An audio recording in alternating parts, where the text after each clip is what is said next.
Uber, the world's most popular ride-sharing company, has suffered a massive security breach. The hacker was able to gain access to all of Uber's internal services, including their domain admin, the AWS admin, vSphere admin, Google Workspace admin, Microsoft Teams, Outlook, and even their HackerOne account and financial dashboards.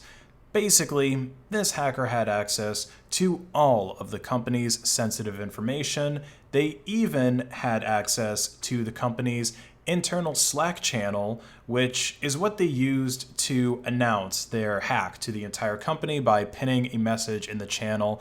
I know it's low resolution, but it reads, "Hi, I announce I am a hacker and Uber has suffered a data breach. Slack has been stolen. Confidential data with Confluence, Dash, and 2 monorepos from Fabricator have also been stolen, along with secrets from sneakers. Hashtag Uber underpays drivers." Now, given how noisy of a breach this was, with the hacker announcing their presence to the Slack channel and all, it almost seems like the hacker really just did this for the purposes of their amusement. I don't really think that there's a financial motivation here because, well, there was no ransomware that was installed or ransom that was demanded, at least as far as we know, for the hacker to not release the databases that they claim to have compromised. I also have not seen any mentions of an Uber database for sale on popular darknet hacker websites. So, yeah, it appears to me that the motivation here was the lulz. And maybe it's a bit of a hacktivist move too, especially since the hacker did leave the hashtag Uber underpays drivers at the end of their message.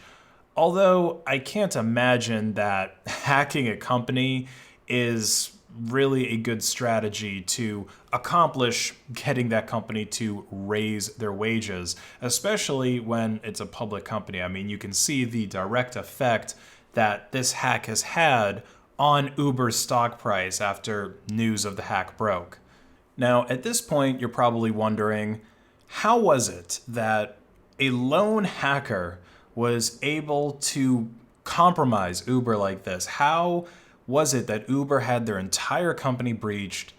How was the hacker able to get into the SentinelOne, AWS, Slack, basically all of their admin dashboards and financial dashboards? Well, apparently, all it took was compromising one employee's credentials through social engineering. The hacker actually explained it in a Telegram conversation that's screenshotted here. They say that they were able to get into everything because basically Uber had a network share, and in that network share, it had some PowerShell scripts. One of those PowerShell scripts contained the username and password for an admin in the Thycotic Privileged Access Management. And using that, they were able to extract secrets from all the other services, their domain admin, Duo, OneLogin, AWS, gsuite, and so on. And then the hacker goes on to explain, or rather confirm, this explanation that the other person he was talking to here guessed as to how he was able to get into the network share. Basically, he social engineered an employee, was able to get access to the VPN, and then he was able to start scanning Uber's internal intranet to start finding those PowerShell scripts that apparently give you the keys to Uber's kingdom. And we have some other screenshotted messages that go into a little bit more detail as to how the social engineering was done. So apparently he was able to, figure out that a particular employee's phone number, or at least the phone number they had for their Uber phone. I don't know if Uber gives their employees a separate phone or whatever. But anyway, he was spamming that employee with push auth for over an hour.